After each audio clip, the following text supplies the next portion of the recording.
Ormai 300 anni fa, con affreschi a documentar, la tipografia Arche Scaligere l'attacado a laurar, stampando biglietti e carte per famiglie importanti con stemmi, scritte e loghi delle casate regnanti.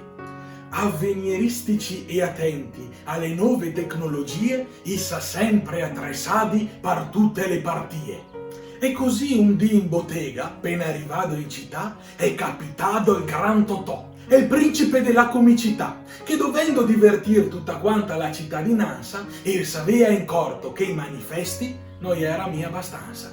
Così in 2 e 4 la tipografia Arche Scaligere, senza perder tempo, gli ha confessionati pronti da affiggere. Negli anni del fascismo, Fine il Duce, proprio lui, la cambia nome alla via Mussolini, la su, perché lì, in via Chiavica, nel grande palazzò, per un poco di tempo, el s'avea fatto un'abitazione. Ben, entusiasmata al lavoro per ste carte adornà, l'ha imposto che ogni dì agli operai del latte che fosse regalà. Poi la stampa in digitale l'ha ciapato il sopravvento, portando via il lavoro, la passione e il sentimento. E allora sarebbe sta facile buttar via tutto là, cancellando in un sol colpo tanta storia della città.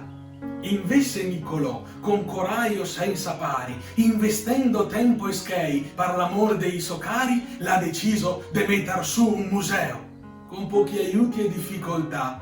Adesso però si è reso conto che da solo non gliele fa.